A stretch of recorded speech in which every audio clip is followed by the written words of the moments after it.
Saludamos a esta hora al exfiscal general de la Nación, Eduardo Montealegre. Doctor Montealegre, buenas tardes y gracias por acompañarnos en Sigue la W. Muy buenas tardes, muchas gracias por la invitación. Doctor Montealegre, desde que usted hizo esta propuesta esta semana, hemos intentado buscar a exmagistrados de la Corte Constitucional que apoyen esta tesis de convocar a una constituyente vía decreto por la puerta de los acuerdos de paz de La Habana, y no hemos encontrado al primero que se sume a esa tesis. ¿Lo dejaron solo, doctor Montealegre? La verdad es que esta es una tesis innovadora, una tesis que yo vengo sosteniendo desde el momento en que fui fiscal general de la Nación, y obviamente se trata de una herejía constitucional porque es una interpretación de la Constitución y del bloque de constitucionalidad que rompe con toda la tradición del derecho constitucional colombiano, y pues esos juristas muy respetables siguen la tradición. Yo no sigo la tradición, creo que necesitamos una interpretación de avanzada frente a la situación del país, y yo he dado argumentos muy razonables para sostenerla. Doctor Montealegre, pero incluso el gobierno, que es el directamente interesado en el tema de la constituyente a través de su canciller Luis Gilberto Murillo, dijo que él no iba a ir al Consejo de Seguridad de las Naciones Unidas a plantear esa posibilidad, que al tratarse de un compromiso unilateral del Estado colombiano ante ese organismo, que por esa vía se podía activar el camino de la constituyente. ¿Usted ha podido hablar con el canciller Murillo de ese tema? No, señor, yo no he hablado con ningún funcionario del gobierno ni con el presidente de la República, pero yo creo que la Cancillería y el presidente Petro tienen razón. Ellos no tienen que acudir ante el Consejo de Seguridad de Naciones Unidas para plantear el tema de una posible constituyente en Colombia en virtud de los acuerdos. La decisión sobre una constituyente en el país depende del pueblo colombiano, no depende de una autorización del Consejo de Seguridad. Lo que el presidente ha dicho, con toda razón, es que los acuerdos de La Habana se están incumpliendo. Como los acuerdos de La Habana son acuerdos especiales, es decir, materialmente tienen la naturaleza de un tratado internacional, pues cuando un Estado incumple un tratado se presenta un fenómeno que se denomina un ilícito internacional. Un ilícito internacional se da cuando un Estado no cumple con las obligaciones que surgen de un instrumento internacional. Entonces, al incumplir Colombia con los tratados de paz de La Habana, porque no ha sido posible darles un desarrollo adecuado, dado que durante el gobierno de Iván Duque, durante 4 años se dedicaron a dinamitar el proceso de paz, pues bien hace el presidente de la República de ir al Consejo de Seguridad a denunciar el incumplimiento de ese tratado de paz en Colombia. Estoy de acuerdo con el gobierno y con el canciller. Para convocar a una constituyente no hay que pedirle permiso al Consejo de Seguridad de Naciones Unidas. ¿Usted ha tenido la oportunidad de acercarse con alguien del gobierno o incluso con el propio presidente para poder socializar, para poder mostrar esta propuesta que usted tiene de acercarse a una constituyente mediante decreto? No, Mauricio, yo no he hablado ni con el presidente, ni con ningún miembro del gabinete, ni con ninguna persona de la Casa de Nariño o sus ministros. Esta es una iniciativa que, como ustedes lo saben muy bien, nace de Álvaro Leiva, pero es una iniciativa muy vieja.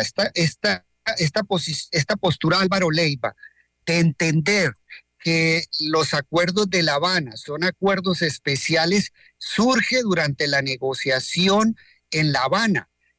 La planteó Álvaro Leiva. Es más, es que el presidente Santos y su equipo de gobierno en una resolución con las FARC definieron la naturaleza de los acuerdos y específicamente dijeron: los acuerdos de paz, este proceso de negociación, tiene la naturaleza de un acuerdo especial. Quiero reiterarle y explicarle muy sencillamente a la opinión pública en qué consiste un acuerdo especial. Resulta que los convenios de Ginebra, o sea, los que regulan el VIH, establecen que un Estado parte y un grupo insurgente pueden hacer acuerdos para aumentar la protección que consagra el derecho internacional humanitario.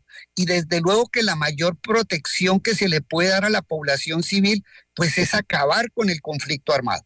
Entonces, la naturaleza de estos acuerdos se pactaron por el gobierno santo con las FARC, y hay un documento expreso donde el gobierno definió de esta manera los acuerdos. Lo que pasa es que los negociadores de paz de La Habana se echaron para atrás posteriormente. Entonces esta tesis es una tesis muy antigua que yo comparto con Álvaro Leiva, que he sostenido públicamente.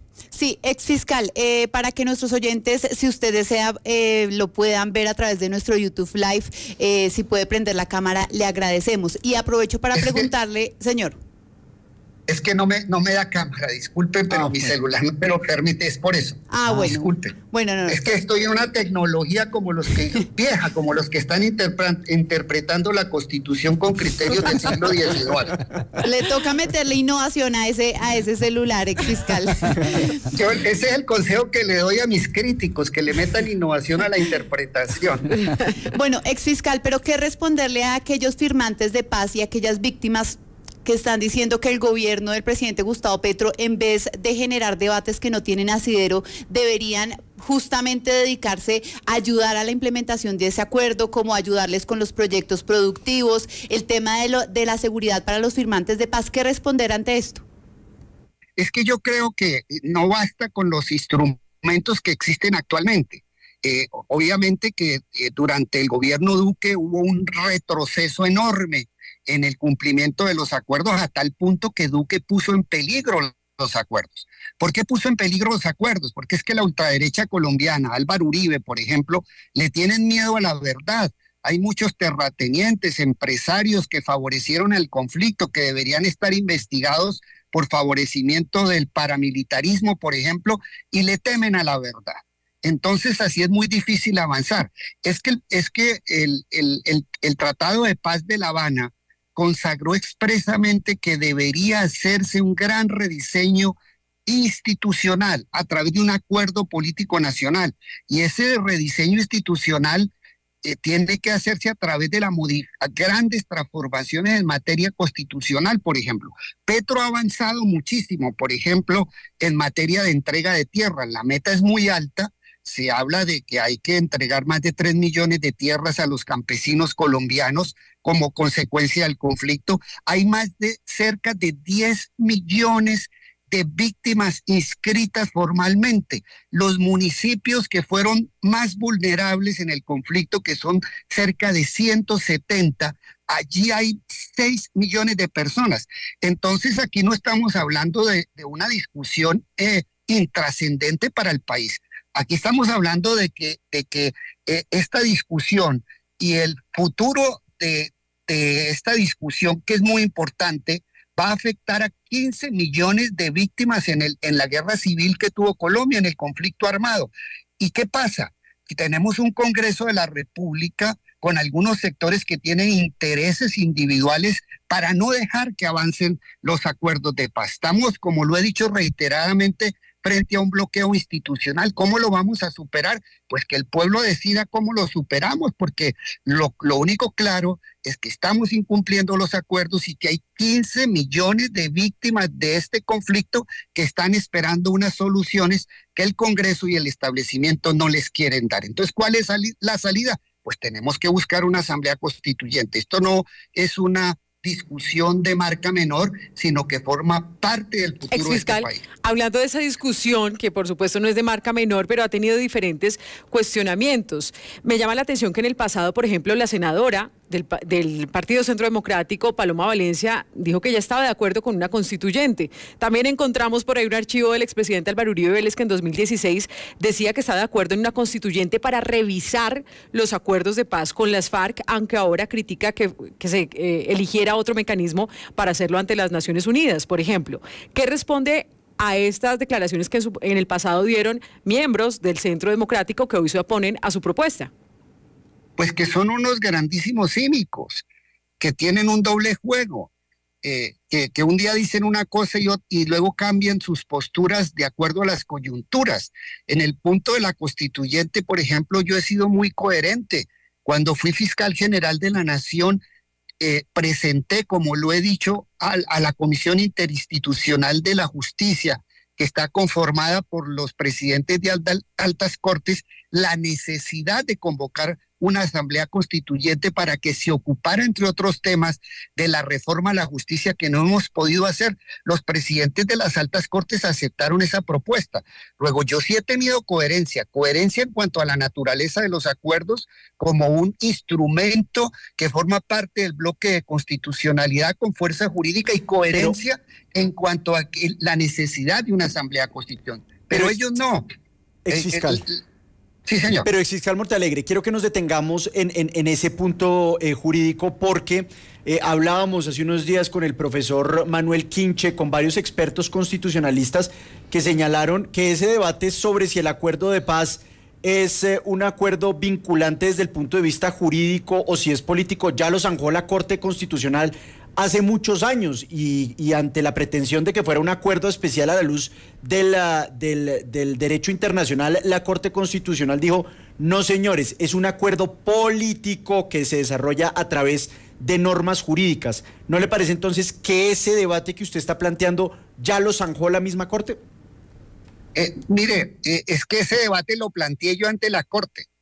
La Corte se pronunció sobre la naturaleza de los acuerdos precisamente porque yo, como fiscal general de la Nación, tal vez fue el último acto que realicé como fiscal, recuerdo la fecha porque fue el día en que me fui, el 28 de marzo de 2016, presenté una demanda ante la Corte Constitucional para que la sentencia produjera un tipo de fallos que se denominan sentencias interpretativas. Yo le pedí a la Corte. Ese tipo de sentencias es muy usual en los tribunales constitucionales, y yo fui el que planteó en su momento ese debate siguiendo a Álvaro Leiva.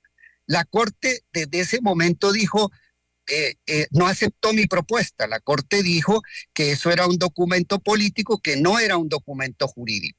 Lo que acontece es que yo no estoy de acuerdo con lo que dice la Corte Constitucional.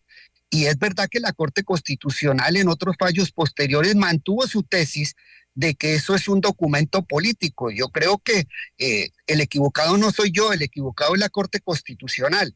Y pues nosotros no podemos seguir invocando argumentos de autoridad que porque la Corte lo dijo o no lo dijo. Yo creo que el hecho de que la Corte en algún momento dijo que eran acuerdos políticos no niega la posibilidad hacia futuro de que la Corte haga un replanteamiento. Si algo no existe en el derecho constitucional colombiano es la cosa juzgada. Las decisiones de la Corte pueden ser replanteadas por la misma Corte. Eso es jurisprudencia, o sea, el argumento es inválido. El hecho de que la Corte se haya pronunciado sobre el hecho de que diga que estos son acuerdos políticos, no jurídicos, no impide que hacia futuro la Corte tome un planteamiento distinto. Yo conozco muchos casos en los cuales la Corte ha dado giros radicales en sus interpretaciones. Si no fuera así, la jurisprudencia se petrifica, se estanca, se vuelven cláusulas pétreas. La Constitución no. La Constitución necesita nuevas interpretaciones de acuerdo a la realidad, y pues a mí esos argumentos de autoridad, de que porque la Corte ya lo dijo, no podemos reabrir el debate, pues nunca me han convencido. Son las herejías constitucionales las que siempre han triunfado sobre las interpretaciones ortodoxas de la Carta Política. Hablando de pronunciamientos de la Corte Constitucional, ya se había pronunciado en su momento sobre la reelección. ¿Usted cree que se vuelve o se puede revivir nuevamente ese tema? Es que la reelección no está prohibida en Colombia. Aquí debemos aclarar una cosa. La Corte Constitucional ha permitido la reelección inmediata. Eso no es inconstitucional.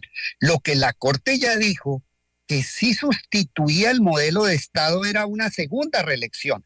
Aquí quien pretendió quebrantar y hacer una ruptura institucional con un referendo, convocando un referendo para una segunda reelección, es decir, para que Uribe se mantuviera 12 años en el poder, pues fue Álvaro Uribe. Y en ese momento la Corte Constitucional dijo: no, señor, este referendo que ustedes están planteando tiene muchos vicios de forma, pero además, dijo la Corte, es que una segunda reelección viola el modelo del Estado colombiano. Entonces, estamos en una situación totalmente diferente. Sí. Entonces, lo que pasa es que aquí hay mucha hipocresía por parte de la ultraderecha en estas interpretaciones, porque quien quiso quedarse 12 años en el poder fue Álvaro Uribe y no pudo. Sí, respecto a esa crítica que hacen justamente desde la oposición al gobierno Petro, que lo que buscan con ese discurso de el poder constituyente en el pueblo, que se realicen unas asambleas populares donde se estaba especulando, pues ya lo ha rechazado también el gobierno, que quieren cerrar el Congreso de la República, pero específicamente sobre esa movilización ciudadana. ¿Por esa vía se podría llegar a una constituyente impulsada por el gobierno, esa movilización? Es que yo creo que esa es la vía. La vía no es simplemente que el presidente de la República expida un decreto convocando a una asamblea constituyente. No, esa no es la vía. El camino es diferente. Antes de que el presidente se exprese a través de un reglamento constitucional autónomo convocando a la asamblea, se requiere previamente una gran deliberación popular. Es decir, aquí el poder constituyente lo tiene el pueblo. Y en una democracia deliberativa como la nuestra, pues el poder del pueblo se expresa a través de argumentos. Argumento va, argumento viene. Lo que se quiere ahora, y la propuesta es que el presidente convoque a una gran deliberación nacional. Deliberación nacional no de las élites, no de expresidentes. Es que el futuro de Colombia no nos lo pueden seguir diseñando los expresidentes de la República, que como diría Alfonso López Miquelsen, son muebles viejos, que nos dejen seguir pensando, que dejen que los colombianos podamos avanzar, pero no podemos seguir atados al pasado e impidiendo el cambio. El presidente de la República tiene razón, hay que convocar al pueblo a asambleas, a discusiones en las universidades, en los sindicatos, con los campesinos, y a partir de ahí, de ese inicio de un proceso constituyente, pueden salir las líneas centrales que debe ser la temática de una constituyente. ¿Y qué es lo que hace el presidente? Después de esa deliberación, creo yo que él tiene las facultades jurídicas para expedir un decreto con fuerza de ley, convocarla. ¿Con qué límites va a convocar el presidente esa asamblea? Con las que le señale el pueblo. El pueblo es el que tiene que decirle al presidente, a través de esas deliberaciones, cuáles son los cambios que necesita Colombia, y él debe interpretar esa voluntad popular. Es que cuando una sociedad tiene un bloqueo como actualmente, pues ¿quién va a desbloquear esos torpedos permanentes de la ultraderecha hacia el cambio? Pues el mismo pueblo. En eso tiene la razón el presidente, y por eso yo apoyo totalmente esa idea. Pues es el exfiscal general de la Nación, Eduardo Montealegre. Muchísimas gracias por habernos acompañado esta tarde en Sigue la W. Gracias a ustedes, y les prometo que mejoraré la tecnología en la próxima entrevista. Eso esperamos.